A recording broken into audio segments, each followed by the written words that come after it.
There, I'm Diane Callahan, aka YouTuber, quotidian writer, and the lead editor for Story Garden Publishing. So I have the pleasure of speaking with Ella M. Lee, the author of the Fire Within series and Soulbound. She's also a freelance editor working under her real name of Angela Traficante, and she's edited a number of Story Garden projects.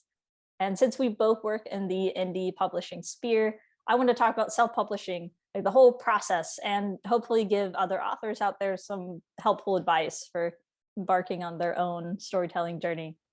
And this will be sort of like a rapid fire because I have so many questions for you, Angela, that we have to sort of Sure. try to get through them all because it really is from start to finish of the process.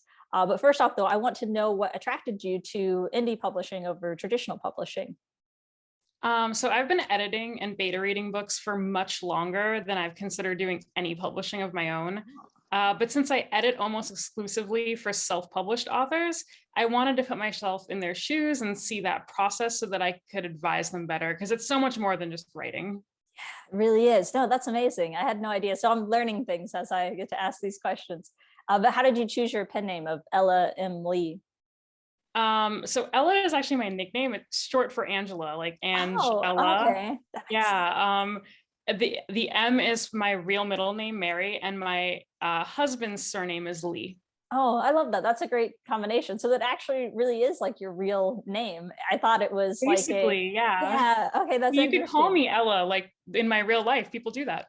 Oh, I love that. See, it reminds me of Ella Enchanted. And I love that book. So Who I doesn't love that book? know, right? Okay. So let's try to list out the high level steps for self-publishing, and then we can kind of dive deeper into each one. So what would you say are the different stages for self-publishing? Sure. So this will definitely vary from author to author, Mhm. but for me, I write a brief outline of my book. I write the first draft, then I kind of edit the bare minimum that I need to get it to a second draft, and that's what my dev editor looks at. And then I edit it more conclusively into like a third draft, like what I would consider probably the completed overall story arc, like is done draft. After that, I put it out to usually anywhere from 1 to 3 beta readers, and they help with the final details. Then once everything's settled there, I do my own in line editing pass on it, and then it goes to my copy editor and my proofreader. Yes, great. That's awesome. So, because yeah, it is really a lot of steps though, and sometimes people don't. And we'll get there with the copy editing versus proofreading because those are different services and different steps, and sometimes people get a bit confused about that. But I'm curious about your writing process. So you said that you do a short outline. Is it like a page, or like what do you mean by short? Yeah, so I'm definitely more of a pantser than a plotter.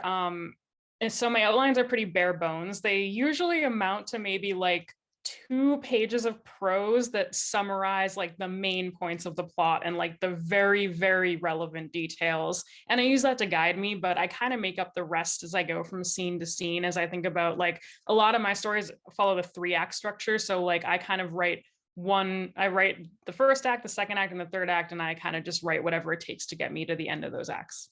Yes. Okay, that makes sense. And then, so what is your general writing routine? Like, do you use word count goals, or like, how long does it take you to finish an act? Or Sure. So I'll admit that I definitely work better with deadlines and pressure. So because of that, I tend to set myself like really hard deadlines by booking my dev editing and line editing like in advance and yeah. making myself finish books. Mhm. So I spend anywhere from 4 to 6 weeks writing a first draft. Sometimes I write up to like 5,000 words a day in order to get it out. Um, and I personally prefer story goals rather than word count goals. So I'll often say to myself something like, I want to get through the end of Act 2 by Friday, instead of saying like, oh, I want to do 1,500 words a day until Friday or whatever. Yeah, I'm the same way. I prefer to just finish this scene, finish this moment, and then that feels better. I do not write that fast though. So that is a, to me, it sounds like a fast writing process, but Mostly. It can be balanced out by some days of zero. So like that's kind of like how it goes. so what resources or tools have you used to improve your writing in general? Honestly, for me, the biggest thing has been my own editing business. Seeing stories very frequently and needing to look at them critically has really changed how I write. I have done I have read, craft books or blogs in pursuit of knowledge, either for writing or editing. Um, but they kind of just carry over into my writing. Like editing has been my biggest inspiration. Yeah, absolutely. And I think, even people that don't want to become professional editors to get that, they can get critique partners where they edit other people's writing, give Yeah. feedback on it, and that gives you the same experience with that. And so, as we know, series are what sell in self-publishing. And I know that Fire Within is a 6-book series, right? Six Yeah. book is coming out this year. And so I'm wondering, since you said that you're more of a pantser, but then with series, I feel like, you have to have some degree of planning involved. So did you know the ending of the whole series in advance, or did it like evolve as you wrote each book, or? So Fire Within is interesting because the original idea for Fire Within was for a 3-book series because, like you said, series sell. So in the middle of writing book 3, I realized I had like more ideas and I wanted to keep going with the story. And so what I did was at the end of the 3rd book, I concluded the first arc of Fire Within. So Fire Within is actually 2 3-book arcs. You could pick up Fire Within, Ignited, and Ashes, the first 3, and you could read them and you could end there. Like that would be fine. Similarly, 4 through 6 kind of address a new act and wrap up another one. So I don't have any more arcs planned right now, but there's no saying that there couldn't be another 3-book act in Fire Yeah. Within. Yeah, no, that's a really good approach because I think that helps you not drag out the main story too much. And then, but then Yeah. it also leaves it open that you can keep going with it, and then it stays interesting for the reader. And yeah, speaking of that, like how do you stay interested in the story world and characters, and keeping things fresh for you and your readers when you're doing 6 books in the same world, same characters? Yeah, I mean, I think we all feel like this as authors, but like I'm in love with Fire Within. I wouldn't write 6 books and if I weren't, but I've always been drawn to urban fantasy, to that like idea that there could be hidden magic out there, or whatever. So I kind of constantly find myself thinking about my magic system and my setting and my characters. And I just like opening up that world. Like I like, peeling back the layers like onions or whatever, and hoping that like my readers like that too and can sort of get deeper and deeper into my magic system and my story and my characters, and then hopefully also see like the breadcrumbs I've left them throughout the series that kind of get them there. Yeah, that's very cool because yeah, you can have big payoffs, in the 6th book if you remember from the first book, and with the magic system, it's like there's always opportunities to keep branching out and expanding it. It's awesome. So okay, so after you've written the first book or 2, so you have the series in mind. So what's the next step there? Like when you decided to publish on your own, where did you start? So I definitely knew I wanted to publish series in general. Like all my writing, like Fire Within, Soulbound, the other things I have kind of as works in progress, they always have a series in mind. And so the moment I had the idea for Fire Within, I kind of thought like, is this a series? Can I make it into a series? Is there enough like in the world and the characters and all of that? And when I realized there was, I just sort of wrote and wrote and wrote. And I was actually mostly done writing book 3 before I even really started getting ready for the publishing of like the original trilogy. Wow. Okay, that makes sense. So yeah, so you had some sort of game plan in mind. So yeah, makes sense. And then so once you had the draft, did you hire a developmental editor first for the first book, or did you do beta readers for the first one? I did developmental editing. Yeah. And then I do both. Yes. Then like the dev editor and then beta Yeah, reading. I do a dev editor and then beta readers, although I know that there are people who do it the other way around. It depends on what you want the goal of your beta readers to be. Yes. But yeah, I get my beta readers off of Fiverr. Yeah. Yeah, I think it's a great place for beta readers. There are a lot of people there who read a lot of books and will give you good feedback for reasonable amounts of money, especially if you look for people with good reviews who like your genre a lot. Yeah, that's a good idea. And then so with professional editing, so you use developmental editing, copy editing, proofreading, right?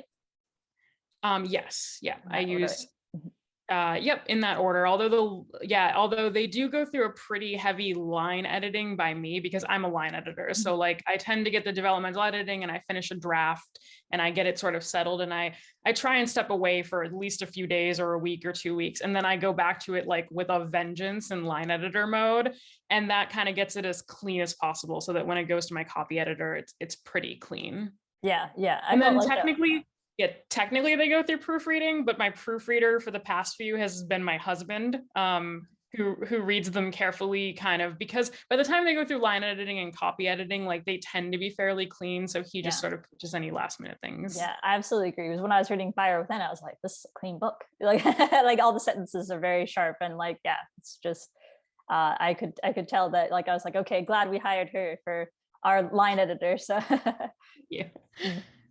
but so how do you know after the developmental editing and the beta reading and things like that, like before you go on to copy editing, proofreading, how do you know that the story feels finished? Like you've edited it enough?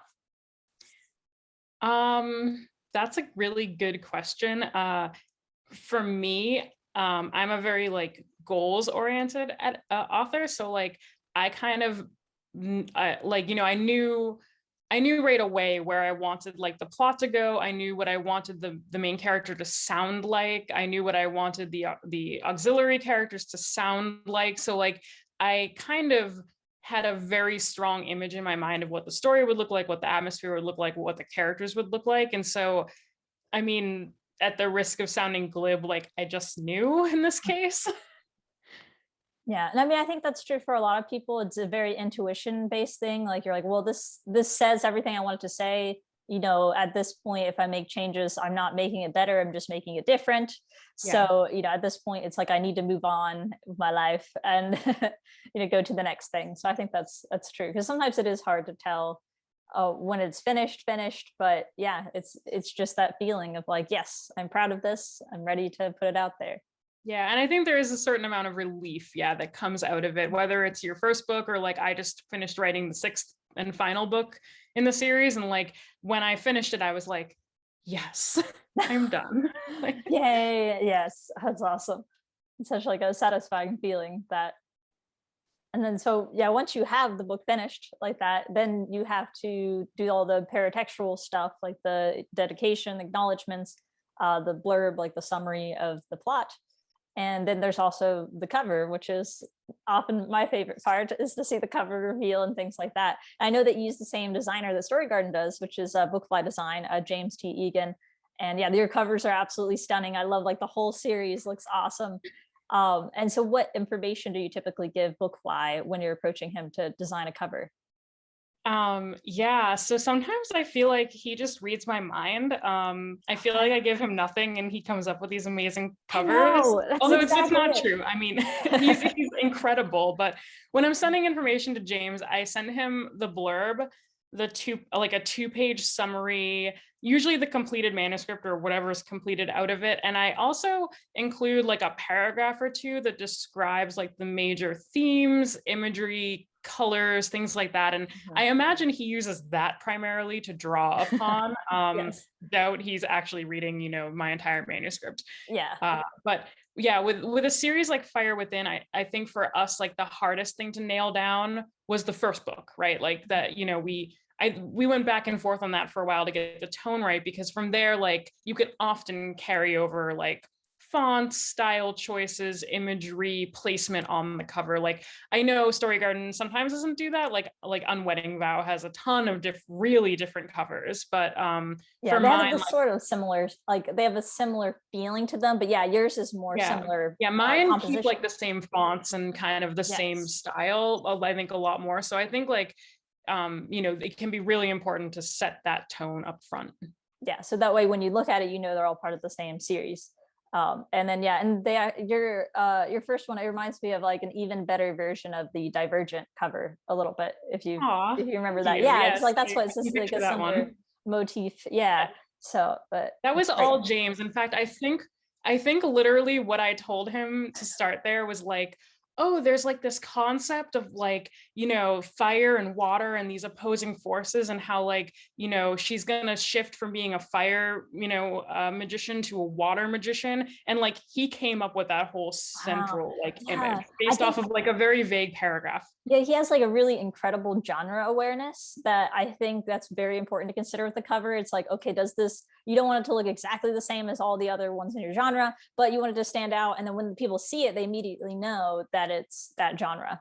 And yeah, that's what he's absolutely excels at. I agree.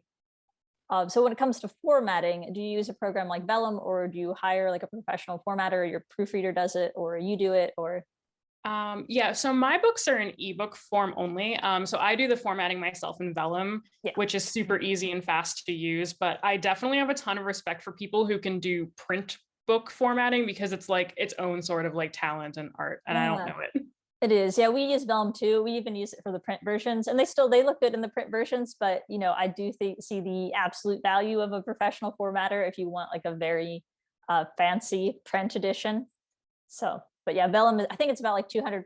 I can't remember if it's just Mac or if you can use it on PC It's too. But just Mac, but I yeah, hear there's a thing called Atticus, which is a new oh, program on Windows that might be trying to do the same thing as Vellum. good. Yeah, because I always recommend Vellum, but then I feel bad because not everybody has a Mac. Uh, but yeah, so and then yeah, I had a question about print copies. But so you said that you don't use print copies. Yeah, so yeah, I don't, and but I could do it in the future. Like all I would really need to do is go back to James and ask him to create the wraparounds for every Yeah. cover, and then I mean that would cost extra. And then I'd also need to format for print, and I'd also probably need to pick up some ISBNs, whether that's from Amazon or my own. So Exactly. it's And not yeah, that hard. Like I think a lot of authors do that. Like they might start with ebook and then add on print, because print is a pretty easy thing to kind of move into later if you want that. yeah, and there's different services that print out things. I can't remember the name of some of the ones. We've tried a very variety of different ones, but we have Yeah, specifically. Ingram Spark and all sorts of like, Yeah, yeah. and for independent bookstores, they need the print book to be on Ingram Spark because that's where they Yeah. order from. So I went down to Savannah where Wish Hunter is set, and I went down there and I asked some bookstores if they would carry it, and so one of them is carrying Wish That's Hunter print copies. awesome. Yeah, because I was like, Mark, go put it on Ingram Spark, and he did it, and so that way they can order print copies and put it in the store.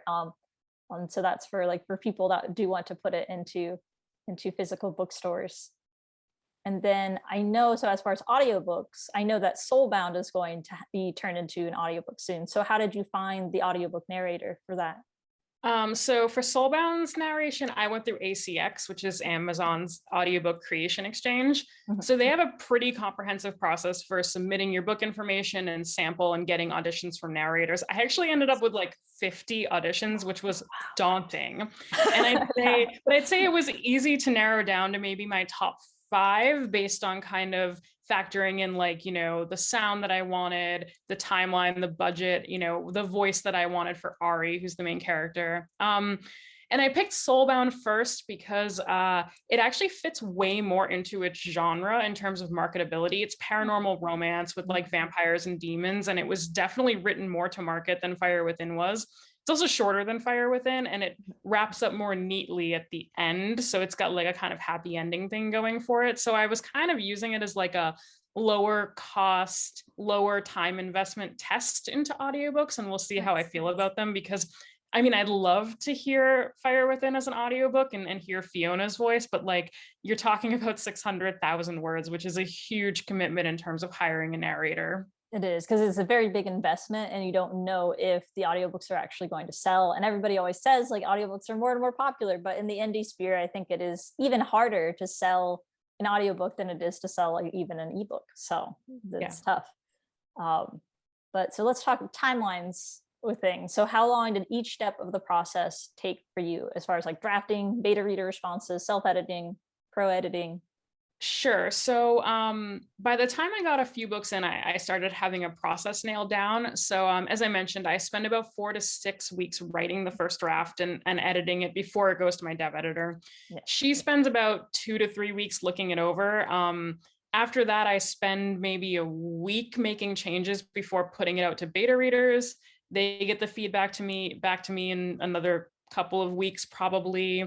And then I have to spend, another week going over it for line edits and story edits. And when that's done, it goes to my copy editor for a few weeks and then my proofreader for a couple of weeks. So like, I'd say all told, if you add in up all those things I just said, it's probably ends up being about like a 3-month process for me from outline to like final ebook that I'm ready to upload. But for a lot of that, it's just waiting. Like it's weeks of waiting for feedback to come back. Yeah, that makes sense. And yeah, and that's like I think in the sort of professional indie sphere, like 3 months is a pretty like a good pace. Like that's fast for one, but it's also you need to be fast if you want to try to do a sort of rapid release thing in the self-publishing world. But I know that other writers like myself, like I could never do it because I'm like, nah, it takes me like years to write a book. So, to try to do that even a longer process than that is hard. So that in that case, it's like, maybe self-publishing is a tougher sell or tougher choice in that case. And so let's say, okay, so if I have a manuscript finished right now, so it's ready for beta readers and professional editors and everything. So yeah, you said, let's see. So you said 3 months, right? So if I have a manuscript that's ready, then when should I like estimate it will be published, or like with incorporating that feedback? Would it be like 3 months out? That's a tough one. I mean, I'm not sure I have like a perfect answer for that. Like, I think if you're actually looking to have those multiple rounds of feedback and editing, like even as fast as humanly possible, I think you're probably still looking at a month or 2 or more, just because like editors and beta readers, have to have that time to read it and think about it. But I know it can also be way slower because I know that a lot of self-published authors do this for fun or for a side gig. And so they have other jobs and commitments and they need time to save up for professional services or dedicate that time to spending a longer amount of time for edits. So I mean, realistically, like you might be looking at months if you need that time and money and the space for that effort to go into it. Yeah, and I think the tough part is like when you're choosing a release date or a pre-sale date, and if you're working towards that, because I know like for your book with the series, like were there times when you're estimating the release date and your estimation was wrong, like either too late or too early? Too late is more common with me because I'm pretty conservative, but there was definitely one book, I forget which one, where I had to essentially like beg my copy editor and beg my developmental editor to like go a little bit faster. I was like, can you please get it back to me by this date? Because I was looking at the weeks like that leading up to it and just like, oh God, like I saw that it was cramped. And like Amazon really hates when you change pre-orders. Like don't do that. Like they'll ding you massively. So yeah, I was like, I had to kind of go and be like, please.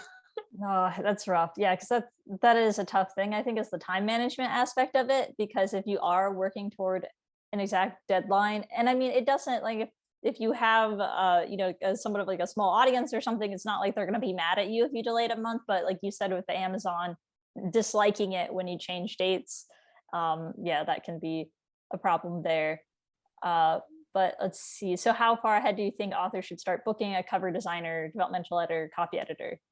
I think if you want the absolute most choice, you should give yourself like 6 or more months. Like a lot of editors and cover designers book up months in advance. So if you have like your heart set, reaching out to someone as early as possible is fine. Like speaking as an editor myself, like I would much rather someone reach out to me 6 months in advance and ask and get on my radar than try and be like, oh, I need you next week for my 150,000 word sci-fi novel. But if you're more flexible, I think you can find plenty of good editors and cover designers who are fine with shorter notice. Yes. For Fire Within, as you know, Bookfly books out like 6 to 9 months in advance. Yeah. And, my copy editor, Crystal at Pico's house, books out a few months in advance. So like I have to think about it ahead of time, but not everyone has to. Yeah, that makes sense. And I think it's tough sometimes for me as like a dev editor, copy editor. Like I generally don't like to take on clients who don't have the manuscript finished. I have done it several times, but then oftentimes they'll be like, hey, I'm not finished yet. I need to like rebook. And that's fine. But it's also kind of like, oh, I have to shift stuff around. But so that can be harder. So, but I think if that you know that you have like that reliable speed, because it sounds like, you would be a reliable client, and like the dev editor working with you would be like, well, I know she's going to finish it, like I know it's going to be fine.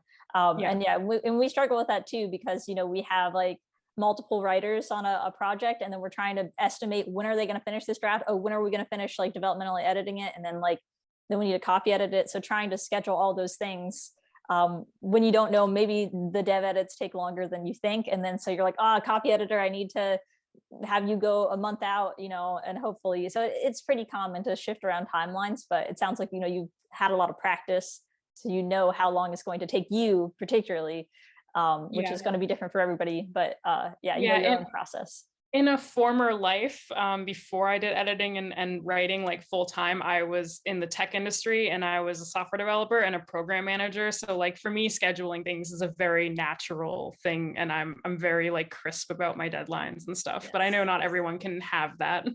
Yes, and I think like planning backwards from the deadline is also a good strategy in general.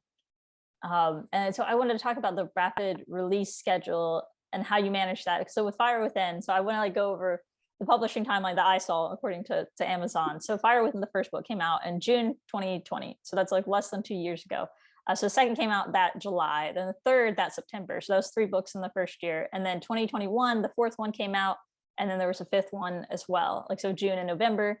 And then the sixth book will be May of this year. And I think Yep. Soulbound came out in December of 2020. So in Yep. addition to all of that, so that's 7 books in 2 years, which is pretty wild to me. I mean, I've met other indie authors who do it, so it's not like I know you fast drafters.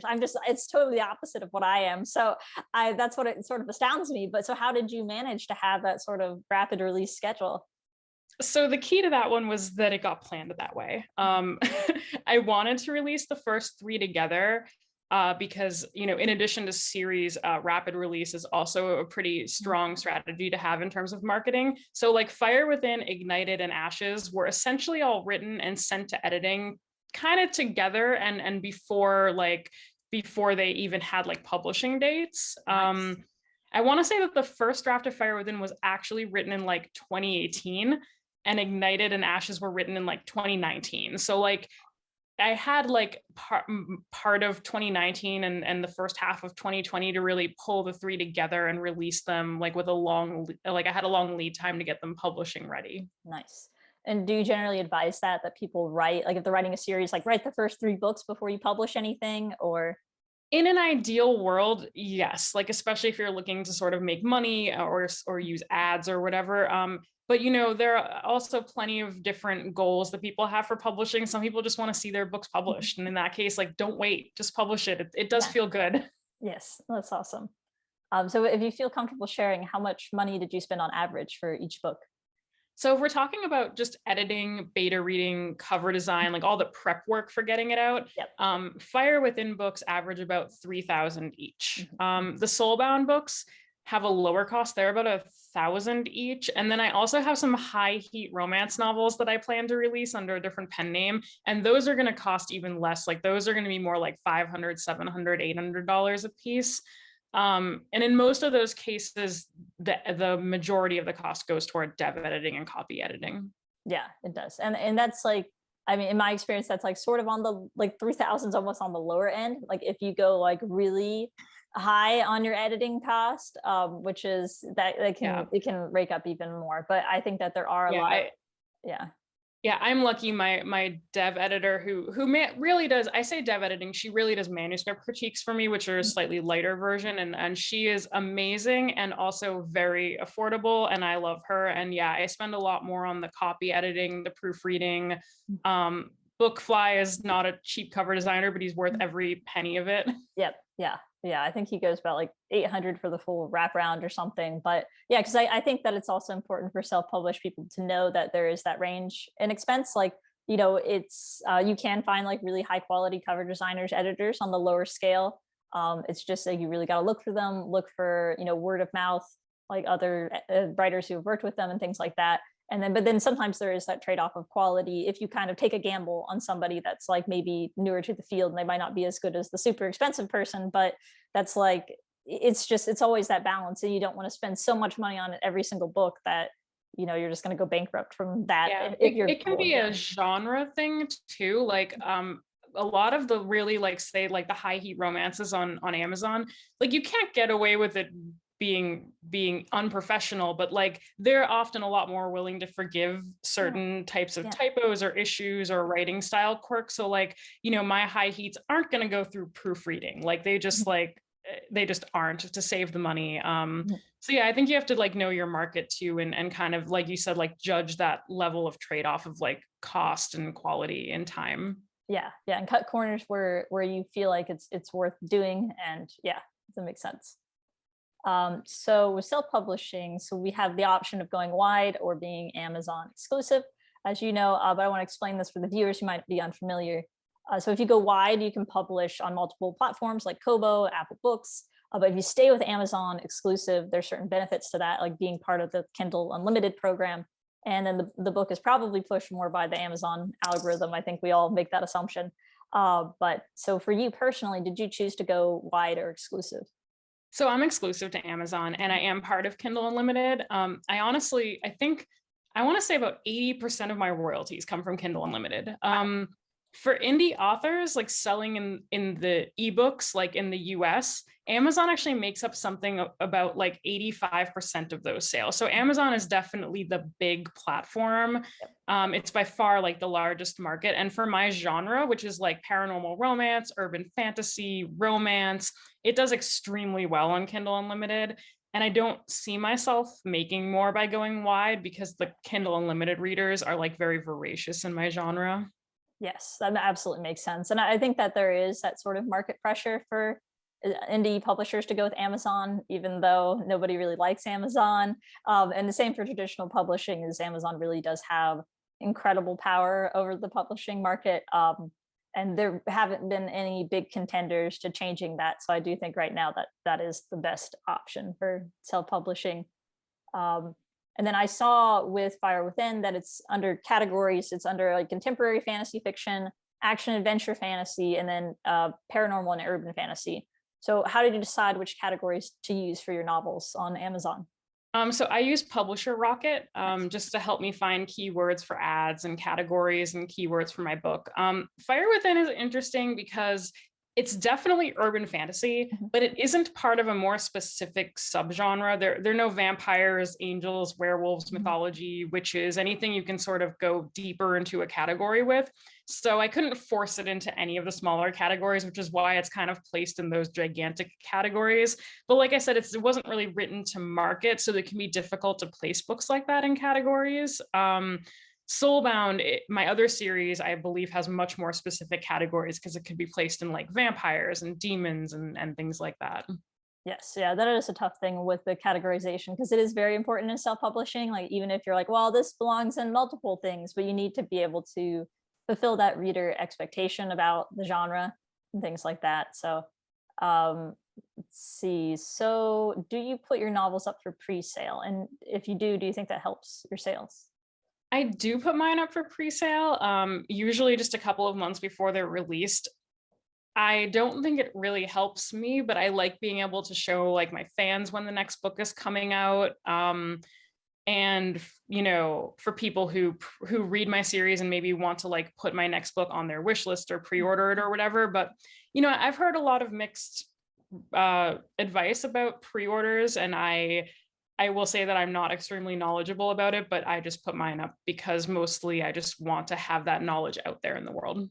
Yeah, I think a lot of the self-publishing advice when it comes to Amazon is sort of based on speculation because nobody really knows how the Amazon algorithm works and it changes sometimes. So there's a lot that you're not really privy to as an author when it comes to stats and things like that. Like you don't, Amazon doesn't really tell you things or yeah, what the best way to use it is. So you're sort of trying to find ways to game the system without, I don't know, like just based on that speculation. Because like even with Story Garden, so we put in Broad Strokes, the first in the rom-com, we put that up for free download, so it would rise in the categories. And then once it got back into the paid category, then it would be still high in that rank. And then so there would be a tail end of sales as a result of that being put for free and being advertised as a free book. So that's like a common strategy in self-publishing. So as well as putting the first book for free. I know a lot of authors do that as well, and then the sequels Yeah, are paid. my first book is cheaper than Yes. like Fire Within is cheaper than the other Fire Within books, and I also have put them into box sets. So like there is Oh, a yes. box set of the first three, and there will be a box set of the second three once the sixth book is out in May. And like that can also, yeah, that can help people, you know, encourage sales. It can also help for things like BookBub, who Oh, yes. definitely like promoting box sets. So like I definitely recommend series people end up with a box set as well as their individual series. Yes, that makes sense. And so what type of advertising do you do? Like, have you done through BookBub before? I have actually, yeah. So in terms of paid advertising, I've run Amazon ads through AMS. I've run Facebook and Instagram ads, and I do the occasional newsletter promotion. So I've done Booksy, Fussy Librarian, and I have done BookBub. By far the most effective and successful was my BookBub featured deal. I've had You got the featured several deal. Nice. international BookBub featured Oh, deals, nice. Wow, those which are are very hard to get. yes, I'm Yeah. still trying to get the US one, maybe Oh, yeah. someday. That's so cool. But there's no comparison. Like all of my BookBub international feature deals have had excellent returns on investment. But yeah, like you said, they're very hard to get. Beyond that, I'd say Amazon and Facebook ads are both effective for me now that I have multiple books in my series. The cost per click is really high on them, and you're gonna lose money if you have one book or even only like two or three. But if you have like a 6-book series, if you have a back catalog that people can jump into, I think you're not going to get much better than running like AMS ads or Facebook ads, because if you have a good series, you will get that read through and it will be worth it. Yes, and I think that it speaks to how self-publishing is specifically targeting binge readers, in the sense of like these are people that they will read, like 6 books in a week, like, and from one series they'll read a whole series in a week and just fly through it. And like I used to work for another kind of indie publishing company where it was almost like they couldn't put them out fast enough. Like this, Yeah. they had series that were like 70 books long, 70. And I was like, how is this happening? But then people would be like, oh, when's the next one out? And I'm like, okay, they put out like a new one like every few weeks. But then their fans or their readership was like quite voracious. But and because it was in that paranormal romance genre. And that's another thing too, is that publishing in a genre that is bingeable, because writing literary fiction is not going to be a binging genre really. So mostly it's romance, fantasy, and like all the subgenres of that, paranormal fantasy and things like that. And then beyond advertising, I've been dying to ask, how do you get reviews? Like, what's your strategy for that? I was kind of hoping you could tell me. No, seriously though, reviews are the absolute hardest thing ever. I had no idea how few I would get, even with lots of readers. It's especially hard at the beginning too, when like you can get one bad review and it just tanks your rating. And you might, like, especially on Amazon, where like you might get a review so infrequently that like you're stuck at like a 3-star for forever. Yep. I use Book Sirens. They're an ARC service. And I've had very good success with them and having ARC readers on there. They aren't for every genre from what I hear from other people though. Like I think paranormal romance and urban fantasy is popular there. And I do have a loyal following, I would say, of maybe 10, 15, 20 people who read my books when they come out. Like the second I put them on Book Sirens, they download them and read them and enjoy them.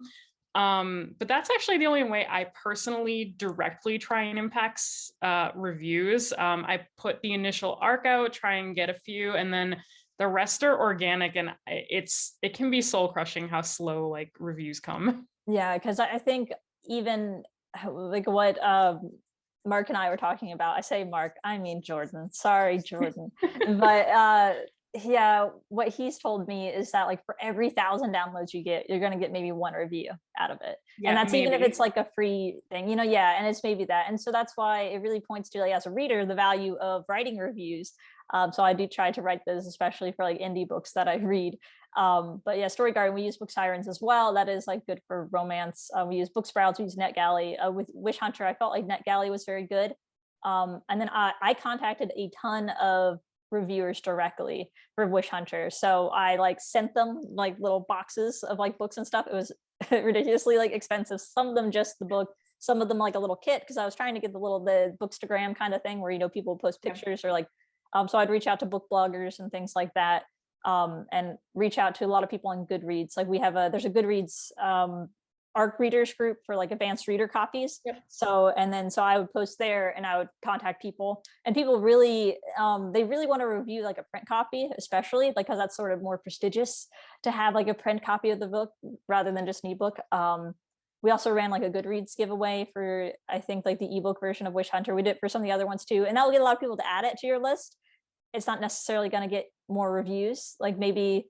Yeah, I've run a couple of giveaways for Fire Within through Goodreads, and I don't think it had a meaningful impact on my reviews. I think there's definitely like better ways maybe to spend money than that, but Yeah, and I think it depends, because I think, for us, it was basically just try anything, like throw it out the wall, see what sticks kind of deal. And so, yeah, we've really done a bunch of different things for reviews, but like Heart Spitting got quite a lot. That was Jordan's first book, and that got quite a lot of reviews, I think, because of the cover. Like the cover is just stellar. yeah. And on Book Sirens and thing, I think it got like a huge number of downloads. So that just has the most reviews out of any of our books. Although one thing I will say when it comes to reviews is that I would give people art copies and they would leave reviews on Goodreads, but because the book had not come out yet on Amazon, they would not leave. So like it has 3 times as many reviews on Goodreads as it does on Amazon for Wish Hunter, which is very annoying for me, but that's kind of the way it works. Yeah. I think a lot of ARC reviewers also just are more prone to leaving reviews on Goodreads. Like I have about double or triple the number of Goodreads reviews than I have of Amazon reviews. I think I think finding ARC readers is not that hard. I like Book Sirens particularly because I feel like they're a nice balance of cost to having a really curated platform. Like I find that Book Sirens people, that when they take your book, they review it, and you don't kind of get left hanging with them, because I think they're very kind of strict about their readers, like actually reviewing things in the end. I should probably try some other services at some point when I have time amongst the other million things that I do. Yeah, and NetGalley is kind of expensive, but I think that if you like, we went through our marketing person, Lori Cooper, and she like kind of knew somebody that could get us like an in for NetGalley, since you can buy like a subscription, have multiple books posted. Yeah, like have a split. Yeah, so we got like a discount that way. And then so NetGalley was really good because they also have sort of a barrier to entry for readers. So it's more likely that you're going to get people to actually review. And I'm on NetGalley as a reader, and I'm like, oh, this is why I keep getting rejected, because I have like an 80% completion rate, because I need to stop requesting books and start reading them. But that is how they weed out reviewers there. But so do you do any other sorts of networking when it comes to like professional organizations or social groups that have helped your career as an author? As an author, not really. I do participate in NaNoWriMo, like I think a lot of authors do, and I kind of get involved in social media around then, trying to be encouraging and whatnot. But and I think like a lot of my editor friends also write novels. It's pretty common in the indie editing circle to also be an author in some way. And so my group of my professional groups of editors are often as supportive about the writing aspects of things as they are about the editing aspects of things. And I think it's important to have that outlet for frustrations or for, accomplishments. Yes, that is wonderful. Because I think it is important to have other people you can talk to about the experience, because otherwise it does feel kind of disheartening. And I think once you hear other people's experiences, you realize maybe that your metrics of success were different than they should be. Like, oh, I thought I would get way more reviews, and like because a bajillion people have bought it or downloaded it, and then you're like, no, actually it's pretty normal if you just get like 2 out of that. So it's nothing personal. That's just the way of the world. But yeah. And so I specifically wanted to ask about fantasy, because you edit fantasy, you write fantasy, you read fantasy. So do you have any advice in particular for indie fantasy authors? So I think fantasy is great because I think it's a really like forgiving category to write in. And it makes it great for self-published authors that way, because there's kind of something for everyone in fantasy. There's like a reader for everything in fantasy. I think the biggest advice there is like to make sure your book, if you're trying to sell a fantasy book, if you're trying to get someone invested in reading it, I think you need to make sure it's cohesive. And I Mhm. don't even just mean like internally with the setting and the characters and the world building and the magic, but also with the aspects of like the publishing process. I've seen a lot of really great fantasy novels that have like inappropriate titles or covers or blurbs or marketing slogans. And authors have to battle a lot when getting their books sold. Like your reader has to be seduced by like the cover and the title and the blurb and the price and the review count, like before they'll even consider clicking like the look inside or the buy now. And so like for pretty much any genre, fantasy included, like you have to do everything you can at every point to put your best book forward. Like coming up with the premise and like writing it is like less than half the battle to getting someone to actually click it and buy it and read it. Yes, absolutely. And I think that there's something to that idea of like sharing your cover and your blurb and things with other writers, other people first, and this sort of being like, would you click on this, or like even sending multiple titles or getting that feedback just from like a general readership, and just having friends that you can just send that to. And I remember recently there was like this book called Legends and Lattes, and that was like a self-publishing book that like it became like a smash hit. I'm pretty sure it was self-published, but it had like just a killer cover. It was cozy fantasy, so everybody loved the concept and like the blurb, and like it's gotten amazing reviews. It's like he's already flown past like 500 reviews on it. So that's an example of like a marketing success, because it was a viral Twitter post that got him a bajillion pre-orders on it, and then that just took off from there. So like a good cover can do amazing for you, like this nice marketing hook that you have, and yeah, like a catchy title, and there you go. That's going to do half the work for you, and then having people actually read it and having a good story. Yeah, I think about this a lot, like with my other author friends, but also when I give advice to authors as an editor, like it's like you think about like how much it takes you personally to buy anything, a book or even just like a product, right? Like how much kind of looking around do you do? How much does the photo influence you, or like the description or the price? And like that's all the same thing that a reader's looking at too in a book. Absolutely. Oh my gosh. But so what's the biggest lesson that you've learned about self-publishing that you wish you'd known when you first started? I think for me, I think my biggest lesson is that I really wish I had had more of a goal for my writing. I wrote Fire Within because I was intrigued by like the story and the characters, and like so I wrote it without like a goal. I just wrote it because I was like, oh my god, I have this idea, and I poured a lot of time and money into it without really thinking about what the goal for the series was. I didn't do any of the things that an author might normally do when they're trying to write a book to make money. Like I didn't write it to market. I didn't fit it into like a popular category really neatly. I didn't even look into how to market it or like set up any of that stuff.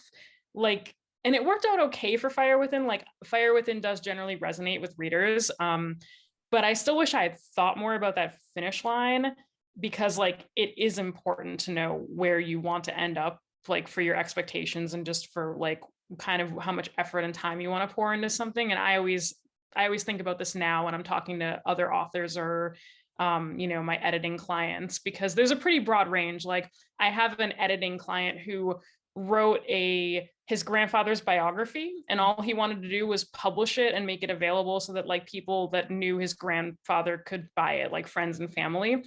And I have another editing client who makes her living writing romance novels. So their approach is like completely different, obviously, to the process. Yes, absolutely. So what would you say is your goal now?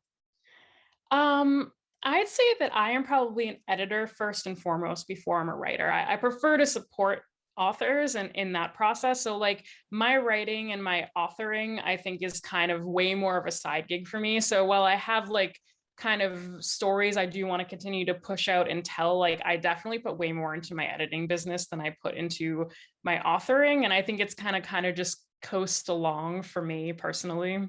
Yeah, that makes sense. And it's good to have that balance and to know what you want, because yeah, like for me, I'm sort of trying to flip the script, do the opposite, because it's the same thing where I'm putting more into my editing and I'm like, no, I want to put more into my writing. So, and that can change over time too, because maybe there's, you're switching off between those things. Because it is hard, because not most people who are indie authors, they're not doing that for as their sole source of income. Like you have other roles and responsibilities in your life. that might sort of impede those goals, or you might want to balance all those goals together. But yeah, that makes a lot of sense. Um, yeah, this is awesome. Like, thank you so much. It was awesome just to see the whole process. Oh, no And problem. I to loved hear it. how it goes. Yeah, because I mean, because I've read Fire Within, so it's like now I feel like I know its history, like how it came into existence. Yeah, I'm Yeah. excited. I'm definitely excited for people to sort of to finish up like Fiona and Nicola's story and for now and get that out there.